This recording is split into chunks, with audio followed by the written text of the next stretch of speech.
Hi, Miss Gemma. Good day. Good day, ma'am. Can you introduce yourself? My name is Jima Fakura. I am 28 years old, married, with 2 kids, ages 2 and 10 years old boys. Okay, where do you live? I live in Isulan, Sultan Kudarat.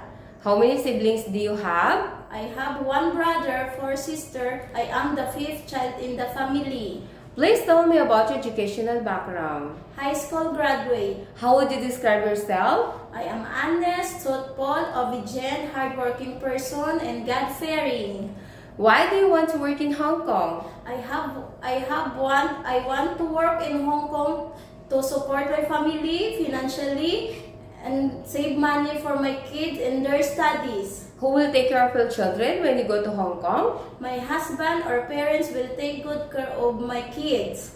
Please tell me about your working experience. I have work experience here in the Philippines year 2016 until 2021 to a married couple with 2 kids ages 1 and 3 years old. My job duties are taking care of kids, marketing, cooking, washing clothes, ironing, and cleaning the house. Did you finish your contract? Yes, ma'am. I finished my contract for 5 years. Are you willing to get up early in the morning and sleep late at night? Yes, ma'am. Are you willing to take care of healthy elderly person? Yes, ma'am. Are you willing to take care of children and newborn babies? Yes, ma'am. What will you do if the baby will cry?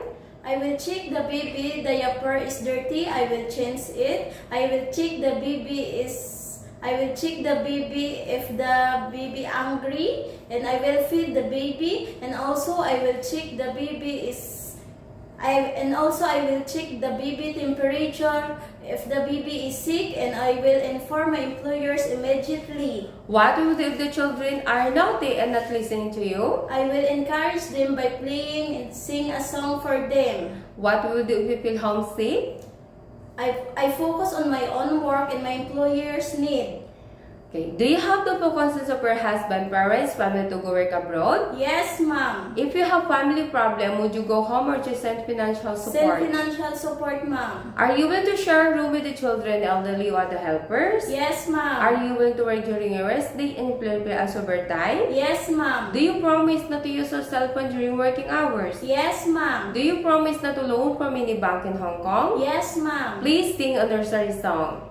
1 little, 2 little, 3 little airplanes, 4 little, 5 little, 6 little airplanes, 7 little, 8 little, 9 little airplanes, 10 little airplanes. Do you know how to swim? Yes, ma'am. Do you smoke and drink alcohol beverage? No, ma'am. Are you scared of dogs and cats? No, ma'am. Do you have any tattoo? No, ma'am. Do you have food allergy? No, ma'am. Do you need to wear glasses while working? No, ma'am. Are you willing to cut your hair short? Yes, ma'am. Do you have surgical operation or sickness before? No, ma'am. Are you under special medication right now? No, ma'am. Do you promise to finish your contract? I promise to finish my contract and I will stay as long as my employers needs me, ma'am.